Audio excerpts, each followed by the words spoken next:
of all the sports teams that exist, certain countries have a big one or two, but we're proud to say our podcast is about the biggest team in the entire world. And the only thing else I got to say is, how about them Cowboys? Yeah! This is the World's Team Podcast. All about the world's team, the Dallas Cowboys, baby. We're here to redefine what it means to be a fan of the gridiron game. It's not just America's team anymore. Nope.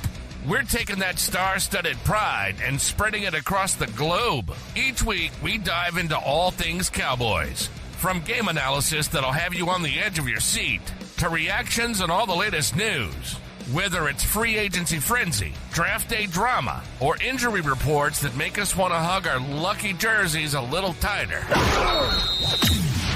We're bringing in fan groups from all over the place, from Germany, France, Brazil, the UK, Canada, Japan. Everybody gets to share their 2 cents on America's favorite team. Here we go! America's team, Mexico's team, world's team, my Dallas Cowboys. And now your hosts, Paul Stewart and Mike Poland. Hello, Cowboys Nation. It is the world's team. Not just America's team, it is the world's team. And yes, today is the 28th of September. September. Thank you for that, Mike. I haven't even introduced you yet. But yes, I am joined as always by my partner in crime, Mike Poland. You can find him on bloggingtheboys.com, and he's also one of my compadres here on UK Cowboys Fans as well. But how we doing, Mike? Yes, good, because we are in the wake of a win. I know this is it's a double. It's a sandwich. It's a crap sandwich. So on one side we've got to do the Ravens game, but then we got to talk about the Giants game. So it's the balance, the yin with the yang. Yeah. So yes, folks, we are going to kind of dive into our post-game thoughts about the game against the New York Giants, but obviously we want to kind of like briefly talk about what we witnessed against the Baltimore Ravens at the weekend last weekend there. But yeah, let's just get fired right into it, Mike. Obviously, the Baltimore Ravens game was just an absolute disaster. It was a disaster. It's just like the New Orleans Saints game. Absolute disaster. It wasn't until that fourth quarter we decided to pick it up. Me personally, I thought Baltimore kind of laid off the gas and thought it was a sure thing, if I'm being honest. Then obviously, but because when you look at the stats and stuff like that, it kind of looked as though, oh yeah, it was a close game type of thing, but it really wasn't. Really wasn't. No, it wasn't a close game. But what I think is annoying to Cowboys fans is you're seeing with the Ravens game, you're seeing the defense more than anything making all the same mistakes it was making against the Saints. So we're seeing them getting pushed around, bullied about. The defensive line unable to set the edge, hold their gaps. They're not taking their landmarks and reading them correctly. And they just kind of there was no effort into it. And then we talked about how important it is to play a spy, get Lamar Jackson slowing down, and just do whatever you can to limit his ability to rush. And they did none of that. And they let Derrick Henry just absolutely trounce all over it. It was just terrible. Missed tackles are a huge problem. Yeah, and it was clearly shown against the Giants game, but we will dive into that just shortly. But if there's one thing that we spoke about throughout the pre-game talk going into the Baltimore Ravens game was stop Derrick Henry and stop Lamar Jackson running the ball. Not so much for like Jackson throwing the ball, because he barely really did it. I think it was like 12 completions he did throughout that whole game or something like that. It's like ridiculously low. So, but you know the strengths of these players running with the ball, and we failed to do that in really bad fashion. We knew Derrick Henry was going to be a force to be reckoned with. Like, regardless how old he's getting and stuff like that, he is a big monster of a running back. It's going to take a lot to slow him down. But when the problem with the Baltimore Ravens game, and we kind of saw that against the Saints, it's like we were still getting bullied off the ball. One-on-ones, offensive line for the Ravens were pushing our Way too easy. way too easy. And again, it's people were saying, oh, the linebackers weren't doing their job and stuff like that. I was just like, I'm sorry, but if the defensive tackles are not sealing in the gaps and they're getting forced back 10 yards, it's going to leave a linebacker in a pure predicament because he's got his assignment. And if his assignment is now going to be somewhat compromised, where even if he does what he's supposed to be doing, hitting that gap, the running back's going to go in a different direction regardless, and now he's going to have to play catch up. And when it comes to tackling, when you're in pursuit, you're more likely to make more mistakes. Yeah. And good luck trying to be like a 220-pound linebacker, trying to, get hold up against a 310-pound offensive guard that's breaking into the second level. It's an unfair game. And you saw that with when Derrick Henry got up to the second level. Like I believe it was Kalen Carson. He just stiff armed or something like that, and just absolutely ragdoll him. So not really encouraging. No, and it's also unfair as well with the linebackers, because you've seen it with Maurice Liafu, where that because he's trying to do so much and he's trying to cover extra gaps and pick up the pieces left behind by the defensive line not playing properly. It looks bad on tape, because what you see like a guy like Liafu, which is unfair because he's the rookie, and he's second guessing, and he's going and hesitating, and then you go, why? The reason isn't because he doesn't know how to play the position. It's not that he's having problems with it all. It's that his defensive line is causing issues, which cause mental issues, which causes him, again, we're talking about landmarks. He's unable to read them correctly because his defensive line, they're not doing their job. So he's trying to do, and you see the same with all the other guys. Damone Clark is doing the same. Luckily, I mean, we'll talk about the linebacker position for the Giants game, but it has got better.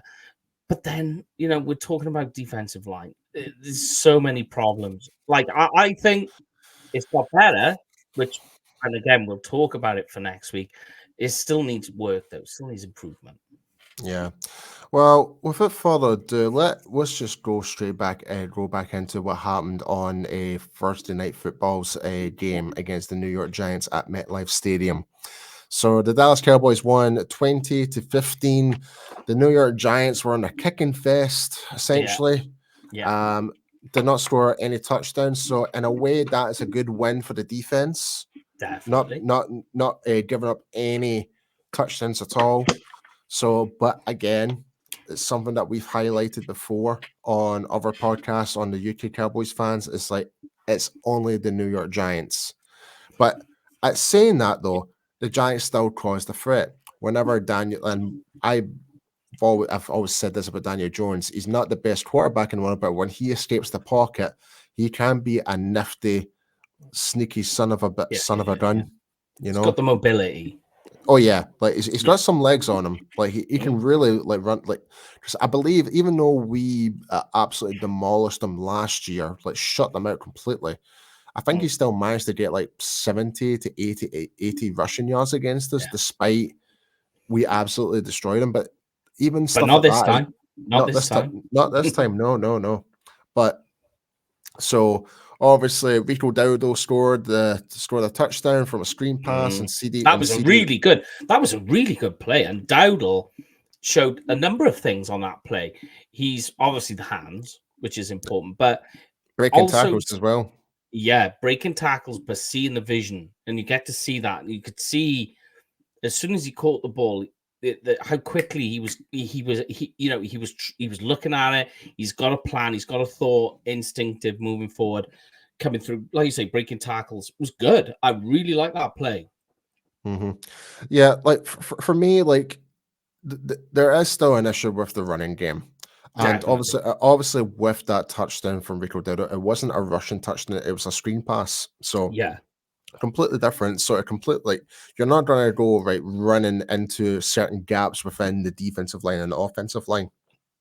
you're running out wide to take the pass behind the line of scrimmage, then just shoot up forward. Excuse me. Yeah. Then you're gonna meet up with like your Sam linebacker or whoever, or the safety coming back down to try and close you down. So you are going to get those extra yards if executed properly. Lucky for us, that play did execute quite well. Also, as we kind of just mentioned there, CD Lamb scored a touchdown. That I have to admit was a really great route. How he came back, he ran from the outside and came back inside and made the safety actually lose the stepping and just cut back inside, and he was just off to the races. Fantastic angles, a really good angle. Yep. So that's what we expect from CD Lamb and Dak Prescott. Also, there's been well, we do need to mention this guy. I think he was despite we lost to the Ravens, but he was one of the highlights, and that's Hunter Luepke. I am really enjoying how he's been utilized right now, and I want to see more of it. Like, he's in a way, he's kind of like what San Francisco had with is it Yurishik? Yeah. I don't know how you pronounce his name, but you know who I'm talking about.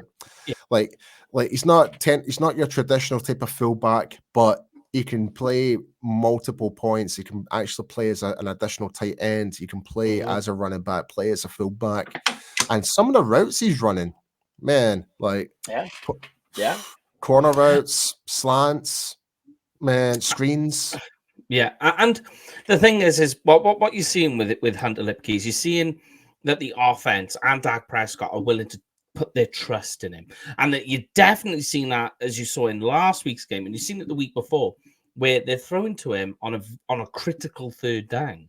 Yeah, that's the interesting part. It seems to be he's now becoming not a safety blanket per se, but he seems to be one of the main targets where it comes to something that's very true. Yeah, he's a good backup plan. But yeah, so I'm just kind of running through the stats just now. So obviously, CD Lamb, 7 receptions, 98 yards, 1 touchdown, averaging 14 yards per catch. His longest was obviously 55 yards. He was targeted in total of 8, so he only dropped or missed out one pass from Dak Prescott. Jake Ferguson had a great day. He was 7 for 7, 49 yards, 7 yards per average. Jalen Tolbert, 3 targets out of 3. Brandon Cooks, however, this is going to be the interesting conversation. 1 recorded catch out of 4 targets. So that kind of sprinkles a little bit of minor concern because we have seen that back to back now with Brandon Cooks. So he is having a struggle. He is having a struggle out there. Rico Dowdle, 1 catch. That was the screen pass for the touchdown. And Hunter Luepke was 2 for 2, and Zeke was 1 for 1. So in terms of that, Dak was, let me just double check that. He was 22 out of 27 for a total of 221 yards, averaging 8.2, 2 touchdowns, only got sacked once, QBR rating is 74, and the RTG is 125.5. His rating, that's the one, the pass rating. But here's an interesting one. If you want to talk about heroes in that game, right? Now, the Giants, we've had issues with, or not issues, but talking about the potential and the efficiency of the Dallas Cowboys offensive line, right? Now, they were up against the Giants. Giants at the moment rank 2nd in the NFL, or they did prior to the week 4 game. They were 2nd in the league in sacks. Defensive line has been the thing that's been given the team, they've been snowballing a little bit. They're picking up pace, they're picking up steam. And a lot of it has been down to their defensive line. They were really efficient in this game against the Giants. They really keyed in on it. I know Guyton, he allowed the sack, but here's one for you, right, Paul? And You're going to love this. You're going to love this. Talking about all the rest of it, Cooper Beebe in the middle, right? 32 pass blocking snaps. Was up against Dexter Lawrence. Yeah. who is like one of he's turning into one of the premium defensive pass rushing defensive tackles in the league, right? Oh, You can without say a what you shadow of want a about doubt. it. Yeah. Yeah, you can say what you want, but it's there, right? Cooper Beebe, 32 pass blocking snaps, 0 sacks, 0 No pressures. pressures. Wild. It's very impressive for a guy that's never played center before in his whole career. He's only snapped at it back in college, like during like training sessions and stuff like that. That's it, yeah. Summer ball, yeah. But I've been very impressed with Cooper Beebe. We were really happy when he was announced when we drafted him. And again, we can highlight the fact that we were lucky to get him because of the trade that we got. The trade, yeah. And getting Guyton and Cooper Beebe. So, but yeah, he's been nothing but really good. Obviously, he had maybe 1 or 2 struggles against like the Ravens, but he's managed to rectify himself against a really more like opposing defensive tackle like Dexter Lawrence out there. So, so I hats off to him in that regard. But looking at the how the Giants did, so like Daniel Jones, he was 29 out of 40, 281 yards, averaging 7 yards per pass, 1 interception, 0 touchdowns, got sacked once, QBR rating 59.8 eek, and a passer rating of 81.4 double eek. Yeah, I mean, Daniel Jones is Daniel Jones. Yeah. It's funny they had all the pictures up in the off season of like the wide receiver core, with all their names on the back, and you had like the Giants on there commenting, like putting like a thing up, and it's like, who's going to stop this offense this season? And you got every Dallas Cowboys fan just typing in Daniel Jones, and it is. Unfortunately, he is the weakness, and I wrote this in last week's article where it was about Dak versus Daniel Jones. I was like, Daniel Jones this year he's really gone down a different path here, because like in week 1, he manages to miss a very, very simple 5-yard screen pass, bounces off the floor by the running back's feet. You're just like, how is this even possible? Like a child makes that throw. You even had fans outside of the player walk, like where players would exit out to the car, and they were not happy with Daniel Jones back in week 1, or week 2. I can't remember what week it was, but they were booing him. Yeah, they were booing him into his car, essentially. But just to go over the rest of the stats as well. So this is the most impressive part. So in total rushing, we only gave up 26 yards out of 24 carries. So you're averaging 1.1 yards per carry. Big improvement. Huge. in terms of the stat line. In the Mike McCarthy era, that is the lowest average in a game. But me being me, it's the Giants. Like if we were to do that to maybe the Lions, then that's impressive. Yeah. But even going into this game, I am happy that we won, but I'm just like, it's like, what can you take from it? Yeah, I know what you're saying. It's like this win is like a wee bit of a pinch of salt, really. It's like, we've got the win on the win column, but there's still a lot of questions about this team. Yeah. Oh, yeah. Yeah. I mean, like, we're still getting through it. I tell you one thing, I really, we could take away or you try and contextualize what the Cowboys have done in this game. It's a very typical moniker that goes on with them year in and year out, where they struggle against the good teams, but they bully the bad teams. And this kind of like falls back into that category. Category? So I don't know why I said it like that. But one thing you can take from the run defense that I was extremely impressed with, and like I've put memes up today, was Mazi Smith. Yeah. Like, see, like that's what he can do. I'm still going to be out the jury for Mazi Smith. Again, my reason is we're just playing against the Giants. Until he does that to a more like even next week against the Steelers, which we'll talk about that next week for like preview what we think is going to happen against the Pittsburgh Steelers next week. Mm-hmm. But if he can do that week in and week out against the bigger teams, great. That might actually ease off the pressure and actually might help everyone else out. But but I think the biggest concern I have though, Mike, it's not with Mazzy Smith. It's actually with Trayvon Diggs, believe it or not. Yeah. I don't know about you, but the amount of missed tackles he had in that game is quite concerning. He was in the right position. He had his arms wrapped around on Malik Neighbors and Wandale Robinson, and basically they just brushed him off like he was nothing. Yeah, and there was a lot of slippery feet out there from other defensive backs in this game. So I think that is a concern, and we did talk about tackling as a problem. Maybe not so much certain players like DeMarvin Overshawn, who had a really good game, and obviously Eric Kendricks as well, who's now leading the NFL in tackles.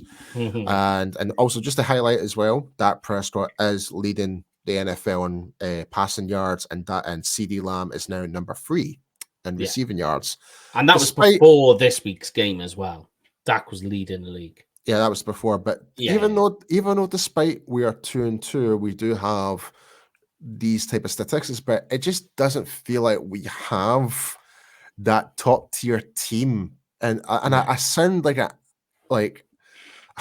what's the word I'm trying to a Debbie Downer. It's like I'm just struggling to warm up to it. No, it'll come back to me, Mike. But I just no. I mean, I'm with you. I'm with you, right? Because the missed tackles thing is a problem. You go to the Saints, Ravens, and the Giants now. The team is missing tackles. I've got asked the question in the mailbag: what's wrong with this Cowboys defense? Like we've lost some parts, but why is it so starkly different? And it's like at the moment it's missed tackles essentially. You go back and you look at it. Like last year, Clark missed one missed tackle all season, and I'm just using this as just one example. There's more examples as you go through it. So Clark misses one missed tackle all season. We're into the 4th week, and he's on 3 missed tackles already. So it's something you've seen not just one play, but across the board. And what happens is you miss a tackle here or you miss a tackle there. That's 3, 4, 5 yards. Or if your defensive lineman or your linebackers are missing tackles, you've now got running backs running full steam into your defensive backs. And then the issues you've got on the defensive back side with Trayvon Diggs, yeah, I agree. That is a concern. But he's always had this this sort of branding around him that he's a guy that will shy from blocks and not make tackles. He's just not that type of guy. That he's more concerned about keeping himself clean. He wants to keep himself healthy and not injured. And that is part of his game. But I mean, look, here's a question for you, right? Would you prefer a guy that doesn't make tackles or lead the league in interceptions? I'd rather prefer to have a guy that's making tackles. Okay. Let's be honest here, mate. It's a statistic. Statistics don't win you championships. No, yeah, true. Yeah. Right. The reason I say that is you could be the number 1 rushing leader, right? But if your defense is not doing anything for you or anything like that, what's the point? Like, end of the day, you're not getting a Super Bowl in your ring. You're not getting an NFC conference championship ring. You're not getting an NFC divisional championship trophy or anything like that. So I'd rather have our players actually doing what they're supposed to be doing and not being too conservative in a way. And it's just and players are just going to take full advantage of that. Yeah. So, and I know this team is capable of doing things. We know that, but we're not seeing any of that, and that's why we're 2-2 right now. Even though statistically we're Dak's number 1, CD's number 3 in receiving yards, and Eric Kendricks is number 1 in tackles, but it really doesn't mean means absolutely nothing, really. And I almost cursed it because that's how like frustrated I am a little bit. Because end of the day, like it's always the silent people always seems to be like it's always the like essentially what I'm trying to say is it's like you'll have other players that can contribute to the team and you'll still get the win. That to me is more important, like rather than focusing on like try and break a record. Like the only thing that's going to benefit is the player. You might get a bonus, but is he going to get a ring after it? No. Yeah. Like it's unlikely. Like you remember all those years ago not all those years ago, it was a couple of years ago, and I think it was like the year after Brady won the Super Bowl with Tampa Bay. He was trying to help Gronk get his bonus. He had to throw in one more catch. Yeah. Like, who gives a crap? Like, did it really contribute to the overall team victory? I don't know I can't remember if they won that game or not, but it's like, for me, I couldn't care less. Like, if they, it's just, yeah, I'm in that weird phase right now, Mike, where I'm just like, I just want us to just stop doing mistakes and actually win the freaking game convincingly. Yeah. Like, I forget all about the stats. Yeah. I mean, like, though, I've given you one question. Here's another one for you. Is that we were just talking about Mazi Smith. Do you think that you've seen Mazi Smith in that game and now you're thinking, is this the beginning? Are we seeing the start now of Mazi Smith starting to put it together? Or is there zero context because it was the Giants? I would need to be put on hold with that question. I'll be honest, because again, it's the Giants. But yeah, just until we see that type of performance against a bigger team like San Francisco, Detroit, whoever, the Eagles, good example. Could be. Could be like. Then I'll be like, okay, we're seeing improvement. That to me would be like we're actually seeing what Mazi Smith is actually supposed to be doing. Yeah, don't get me wrong. Like, it's nice seeing that snippet there. Nice, like getting him some praise in that right there. But we need to see more of that. So I'm still on the duty bench regards to Mazi right now, and like I said, I don't want to sound. I know we just won, but it wasn't convincing enough. We should be like, when you look at in the past what we've done to the Giants, they haven't done it. Like we're 8-7 in a row against the Giants over the course of the years. I think so last time they beat us was 2021? Yeah, 2021. But this way, since Dax joined in 2016, he's 12-2 against the Giants. Well, there you go. But it's games like this you should actually be putting away. But like I said, going into this game, we were like, if we were to lose to the Giants, then that, to me, the season would have been done. I've been being perfectly honest. Like, it would have been over. Oh, God, yeah. Like, can you imagine the meltdown our fan base would actually have right now? Social media being exploding. Yeah, you would have not just one guy outside the Star in Frisco with the Jerry fired the GM sign. It would be multiple people would be doing that. But yeah, but we kind of talked about Mazi Smith there, but I still want to talk about. Well, before we do that, actually, let's just jump into our advertisement and take a wee break, and we'll be back with you in a wee moment. Nice. The World's Team Podcast is brought to you by Cowboys Experience, the ultimate Cowboys experience with stadium tours, meet and greets, tailgating, game tickets, and much more. For more information, please go to www.cowboysexperience.com. Yes, be sure to check out cowboysexperience.com and use the discount code WorldsTeam2024 Tell them that we sent you your way, and you'll be treated by absolute royalty from Barry and the crew. But yes, Mike. What else is there to discuss about this game? So that we do actually have a new NFL record being set as well, Mr. Brandon Aubrey. Although he did miss a field goal in that game, which was a weird one. It did kind of look as though it swerved, or there was a gust of wind kind of nicked it a little bit. Bad conditions over in MetLife. It was raining. It was windy. Yeah.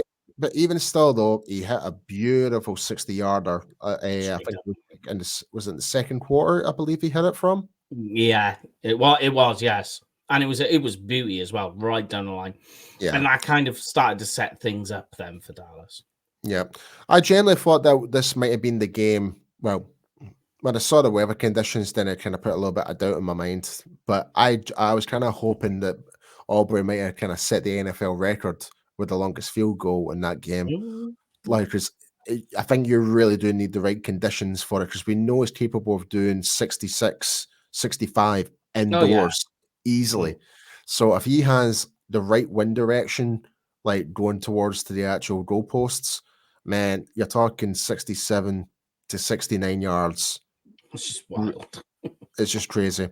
That wee small gust of wind going at 1 or 2 miles per hour, that can make a hell of a difference. So, but I mean, you look at that 66-yarder he hit, but it got called back. And then they were going to try a 71-yarder. But you know, that 66-yarder, when he hit that, they obviously blew up after he hit it. Goes over, and it's over it goes over the bar. But when you look at it, you're like, there's distance over that bar. Like, if you were going to go back a yard or two, you're looking at it, you're like, yeah, that's making it. That's going over. Yeah, from 60, 77 against the Browns was about, whoa. Very ambitious, but I'm glad that we kind of made the right decision not to go for it in that part. But it would have been really cool to see if he made it or not, but I don't think he would have. That's insane. Like, yeah, not even Justin Tucker can do that. So, and he's one of the best of all time in terms of the kicking game, really. Yeah. But yeah, that is something I do want to highlight, though, and it is a problem with the Dallas Cowboys, and it's something I kind of highlight, not highlighted, but it's like when I was talking about the team are just not playing their full potential and stuff like that. It's like the fact that we're still making penalties. We got 11 flags we got called for, and we got pushed back for 89 yards. Yeah. And you know, most games, if you're getting, 8, 9, 10 flags in the game, you've lost it. That's the game. The game's over. You can't recover from that because you're just messing up too much. Guyton's doing it. I think not all the offensive line, but Guyton was doing it. I know BB had a flag. Terrence Steele had a flag. They're all over there making issues. CeeDee Lamb gets the taunting call. And you're just like... That was a joke. I'm sorry. I'm sorry. Lamb's fired up. He's just scored his touchdown. It's a 55-yarder. A hell of a play. You're fired up. I get it. I understand. But the no fun league, I'm telling you, man. I'm telling you. It is that, yeah. But, I mean, the flags have been a problem. The flags, are a problem since Mike McCarthy's come in. Every year we talk about it. Just like, oh yeah, well, what did the Dallas lead in? And they'll always be like, oh, they've led in penalties. Yeah. And people talk about it and they're like, oh my God, they're first in the NFC in penalties or whatever. And they go, and it's an ongoing thing. Yeah. I mean, you can ask the question, why is this happening? Why are the Cowboys having so many flags? And you don't know. You don't know how it's been coached or drilled into them, or why that keeps happening. But discipline is going to come and bite them in a game. And you look at it and you go, well, what went wrong? You just go straight to the bottom. Go to the penalty list and you go, oh, there we go. I don't need to read any more statistically about why this went wrong. It's right there on the very bottom penalty count. 89 yards. Think about it. You basically... You've allowed the Giants to walk one in on that. That's so easy. That's a score. And in a game where it was decided by 5 points, you were lucky. And sorry to cut you off here, mate, but essentially, when you really think about it, right, the fact that we'd given up 89 yards and the fact that the Giants still could not put a touchdown on us, that just shows how bad the Giants are. And that's why I'm still annoyed the fact the score line was 20-15. And I'm just like, it's not fair. The discipline kept them in the game, Paul. Yes, but at the same time, it's just like, I'm just kind of lost for words about it, man. I'm being honest. Like, don't get me wrong. I'm happy that we've got a win in the win column, but it's not convinced me that we're going to be going out and try and blow out these other teams right now. Like, until things change and things improve, like next week against like the Steelers, then I'm going to be very skeptical with the Cowboys right now. And you're going to have to be perfectly honest with yourself, like. So if that's the way we're going to be playing every week till now, we're not going to make the playoffs. We're not. We're not. And you can say goodbye to Mike McCarthy. It's going to be a whole new like coaching staff next season if that's the case. And I might be jumping way ahead of myself, but the writing is kind of in the wall. You saw the pressure that Mike McCarthy was getting at the press conference. Nick Harris, who works for the who was questioning him, got a little bit of a snap back towards him. Obviously, Mike McCarthy's now apologized for that now, but it does ease off a little bit of pressure on Mike McCarthy. But again, it should have been more convincing. We shouldn't be causing as much fouls. We should be more disciplined. These things have been ongoing since 2020, since Mike McCarthy's been in here. So it's something that's not changed since then. Doesn't matter who the defensive coordinator is. Doesn't matter who's running the offense. If it's Kellen Moore or Schottenheimer or Mike McCarthy, whoever that may be, it's still the same scenario. So until coaches actually really do pick up on it and actually try and change something in that, and we actually see a drastic improvement, we need to be still very skeptical of and be really realistic where the Cowboys sit right now. I'm not going to disagree with you. Like I say, you've got the win. Great. Okay, fine. But contextually, what can you take from that moving forward? Like, for instance, they go to the Steelers next. They go to the Steelers next and they lose. You can completely write off the Giants win. You just kind of like go, well, there you go. And then you go to the Lions. And it's like, what are you going to do there? Then you're into bye week and it's to the 49ers. Yeah. But if you were talking about the positives, like I said, like we mentioned Mazzie Smith, mentioned Brandon Aubrey, Amani Warrior. Oh yeah. He's came out of nowhere. Like he actually had a really good game. 2 pass deflections, 1 interception. I mean, game-winning interception. Yeah, and that was on Malik Neighbors as well. Yeah. Hold on. Was it number 1? Neighbors. You probably right. He did go out briefly, didn't he? But like, I think it was Neighbors. It was getting thrown to. And what's funny is, in fact, it might have been Jalen Hyatt. Actually, it might have been Hyatt. I don't think it was Neighbors went out injured, but what's interesting is Marnie came in because Andrew Booth was having a stinker. I mean, he was struggling. Like, he could barely stand up, Andrew Booth. I'm done on the Andrew Booth experience. I'm sorry. It was just terrible to watch. He was killing the team at one point. But you put a Warrior on, and then he gets the game-winning interception. You're just like, wow.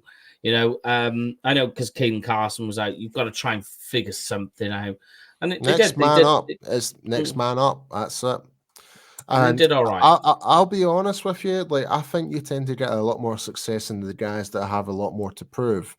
See, bringing in these guys that were a former second-round draft pick, and we end up getting them in like Andrew Booth and stuff like that. I don't think you're going to get that as much fire and passion to try and make a play and try and make a name for yourself as much. I mean, look at DeLone Brand. When he first came in, he was coming out the gate, did what he did. Now we're kind of seeing like, oh God, I can't even pronounce his name. Oh God, just got the interception. Who got the interception? Oh, Amani Oruwariye. Yeah, like I sound like Big Hero 6. La la la la la la. You know what I mean? So yeah, and apologies, ladies and gentlemen. We are kind of a wee bit over the place. Like, we are happy that we did get the win, but just still a lot of question marks when it comes to the Dallas Cowboys at this moment. And also, don't forget, you're going to be a bit scatty right now, Paul, about the whole thing, because you haven't got a clear mind. Because well, in the UK, we're watching the game until like 5 a.m. Yeah, as you can see, my eyes look so baggy right now. I'm still half asleep because I barely, I've not really slept that much because I'm staying up watching the game. But yeah, it's. I mean, like you say, there's positives. There's positives. The chemistry between Lamb and Dak, really, really good. Jake Ferguson, it got back on track. It got back on track, which is good. That is a good positive. Yeah. Jake Ferguson. I thought Jake Ferguson was really good. Like I mentioned, all the wide receivers, Rico Dowdle, all the wide receivers, but Brandon Cooks. That is an issue. Yeah, it's an issue. But everything else, I mean, we're 22 for 27. Like that was just like 4. Like, I mean, passer rating 125. What more can you want from Dak? I think 2 of those passes, at least one definitely was, but I think he had 2 throwaways as well. Yeah, 2 throwaways. So technically you're 22 for 25. Technically. Yeah. No, so he had a really good game, Dak. Where I know people are gonna say what with the conditions, with the conditions as well. You can say what you want, and you can talk about the garbage time. But if we're doing that, there's a lot of stuff we can if we're saying, oh, Dak only gets his yards and his touchdowns in garbage time. There's a lot of things that happen in garbage time. So we'll just take the whole lot out. Well, then, if you do that, it all balances back out again. Well, in this game, there was no garbage time. There was no garbage. No. But I'm just saying in general. Yeah, with the Ravens game, you can argue that dispute. Yeah, like that's fine. There's other stuff then we can take off that happened in garbage time. Yeah. So, but what to think going forward? Like, I know we're going to be doing the pre-game opinion preview next week, but how do you see that? Just a wee quick overview. Where do you see the Cowboys right now as we're going into next week? Okay. The good thing is you hear about a fractured team, fractured locker room. And the good thing is a win is always a good way to put those connections back together, to put everything back into place. So that's a positive. And you hope now that gives them the positivity and the motivation to continue and get better. So that's where I'm putting it. Injuries are going to be a concern for the next few weeks. Yeah. Thank you for reminding. So there has been news updates, ladies and gentlemen. So DeMarcus Lawrence, my goodness, is going to be out for. Yeah, DeMarcus Lawrence is going to be out for several weeks. And the news update in Micah Parsons was an ankle sprain, a high ankle sprain. So you're looking a couple of weeks. Yeah, a couple of weeks. So, but if I can say on. Because he left earlier than that as well. Went into the blue tent, got checked for concussion. Malik Neighbors went out about the same time, similar situation. Parsons was back on the bench. We didn't see Neighbors, but having both out, him and Lawrence, is a concern, especially when you think then what's going on with Kalen Carson, and we're still waiting for Deron Bland. He's just like, oof. Yeah, so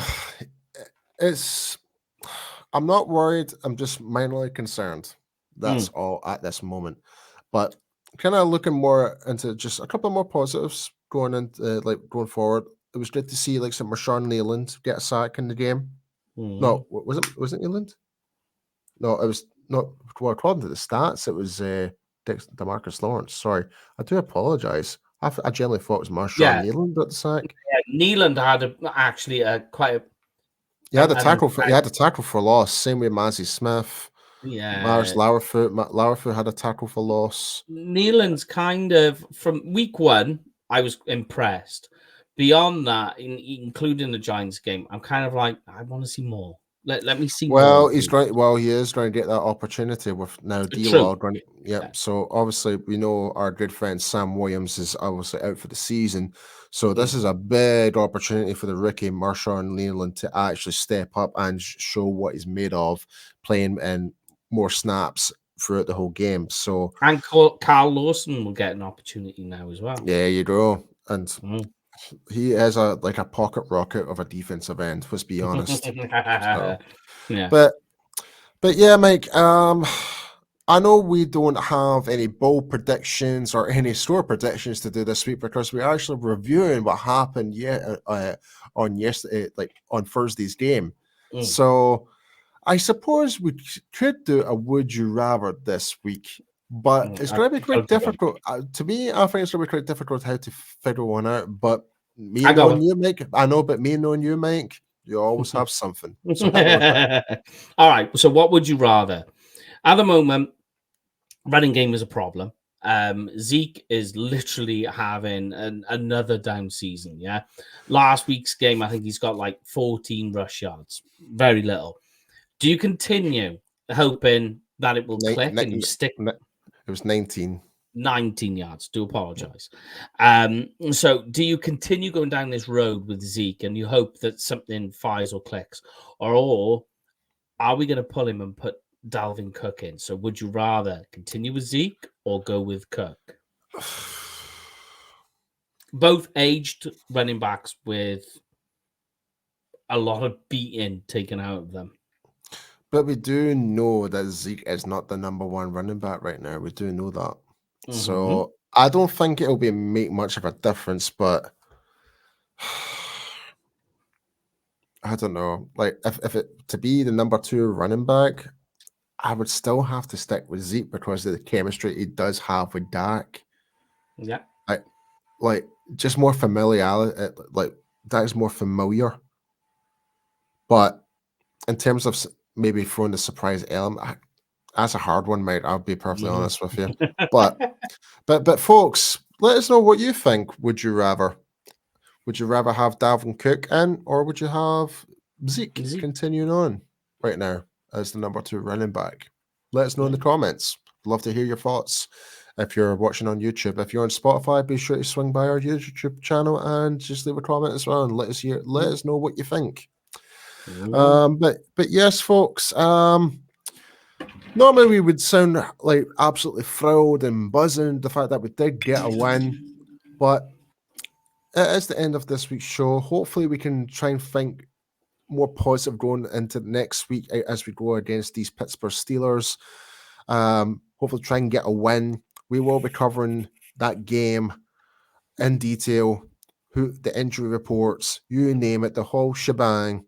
And yeah, but yes, Mike. Before we do go, Mike, please tell us where everyone can find you. Yeah, you can find me over on Blogging the Boys or on Twitter at Kenfig Cowboy. Kenfig, K with a Kenfig, Cowboy with a K. Where can I find you, Mr. P? You can find me at I am PStew on X and Instagram. But yes, folks, like I said, it is the end of this week's show. The Cowboys did get the win, 20-15 on the road. We're 2 on the road. Hopefully, we can actually try and make improvements on our next home game, which I believe is against the Detroit Lions, I believe. And let me just double check. Yes, it is the Detroit Lions. We're on the road to the Pittsburgh Steelers. That game is a 1:20 a.m. kickoff here in the United Kingdom, 2:20 a.m. if you're in Europe. So, oh God, I'm trying to think of my... 7:25 Central Time. Yeah, 7:25 Central Time if you're in Texas. But yes, folks, like I said, we'll be back here next week. And as always, here at the World's Team, it's not just America's team. It is the World's Team, baby. See you guys next week.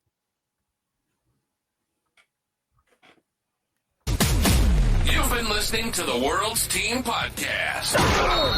There's no other team like it in the world. Nothing more electrifying than the Dallas Cowboys, and we're here to prove it. We bring in fan groups from Germany, France, Brazil, the UK, Canada, Japan. We're everywhere, baby. We hope you've enjoyed the show. If you did, make sure to like, rate, and review. We'll be back soon. But in the meantime, find us on Instagram at the.worlds.team, on Twitter at _worlds_team, and on YouTube at The Worlds Team. How about them Cowboys? And the only thing else I got to say is, how about them Cowboys? See you next time.